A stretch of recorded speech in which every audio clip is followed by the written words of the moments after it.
Hello everyone, कैसे हैं आप सब। आई होप आप सब बहुत अच्छे होंगे, एंजॉय कर रहे होंगे।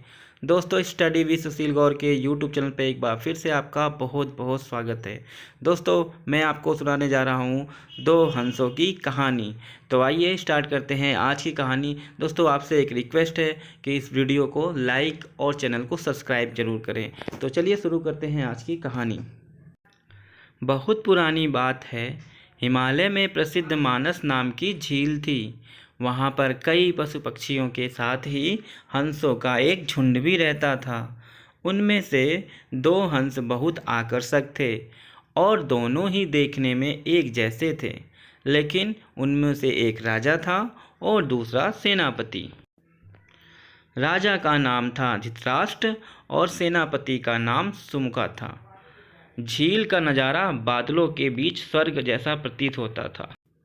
उस समय झील और उसमें रहने वाले हंसों की प्रसिद्धि वहां आने जाने वाले पर्यटकों के साथ देश विदेश में फैल गई थी।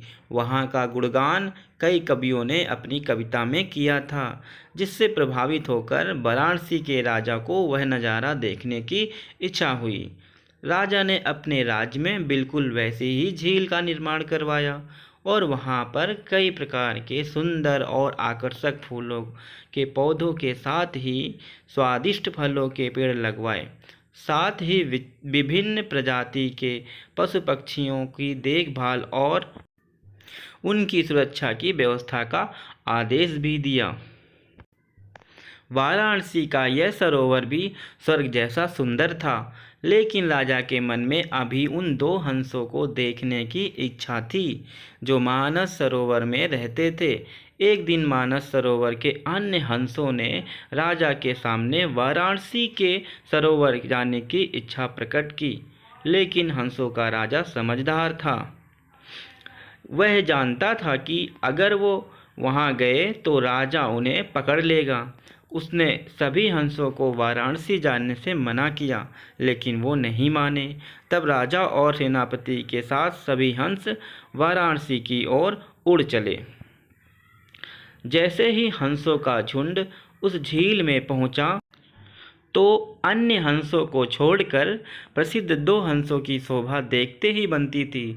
सोने की तरह चमकती उनकी चोंच, सोने की तरह ही नजर आते उनके पैर और बादलों से भी ज़्यादा सफ़ेद उनके पंख हर किसी को अपनी ओर आकर्षित कर रहे थे। हंसों के पहुंचने की खबर राजा को दी गई। उसने हंसों को पकड़ने की युक्ति सोची और एक रात जब सब सो गए तो उन हंसों को पकड़ने के लिए जाल बिछाया गया। अगले दिन जब हंसों का राजा जागा और भ्रमण पर निकला तो वह जाल में फंस गया। उसने तुरंत ही तेज आवाज़ में अन्य सभी हंसों को वहां से उड़ने और अपनी जान बचाने का आदेश दिया। अन्य सभी हंस उड़ गए, लेकिन उनका सेनापति शुम्भका अपने स्वामी को फंसा देखकर उसे बचाने के लिए वहीं रुक गया। इस बीच हंस को पकड़ने के लिए सैनिक वहां आ गया।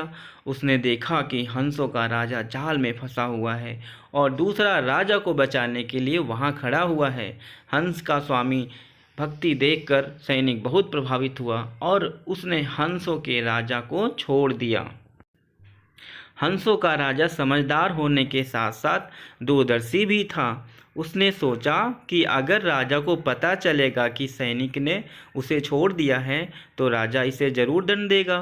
तब उसने सैनिक से कहा कि आप हमें अपने राजा के पास ले चलें। यह सुनकर सैनिक उन्हें अपने साथ राज दरबार में ले गया। दोनों हंस सैनिक के कंधे पर बैठे थे। हंसों को सैनिक के कंधे पर बैठा देख हर कोई सोच में पड़ गया। जब राजा ने इस बात का रहस्य पूछा तो सैनिक ने सारी बात सच सच बता दी। सैनिक की बात सुनकर राजा के साथ ही सारा दरबार उनके साहस और सेनापति की स्वामी भक्त पर हैरान रह गया और सभी के मन में उनके लिए प्रेम जाग उठा। राजा ने सैनिक को माफ़ कर दिया और दोनों हंसों को आदर के साथ कुछ और दिन ठहरने का निवेदन किया। हंस ने राजा का निवेदन स्वीकार किया और कुछ दिन वहां रुककर वापस मानस झील चले गए। तो दोस्तों, इस प्रकार से हमारी कहानी ख़त्म होती है और कहानी से हमें सीख मिलती है किसी भी परिस्थिति में हमें अपनों का साथ नहीं छोड़ना चाहिए। तो दोस्तों इसी सीख के साथ आज की कहानी समाप्त होती है और आपसे विदा लेने की अनुमति चाहता हूँ।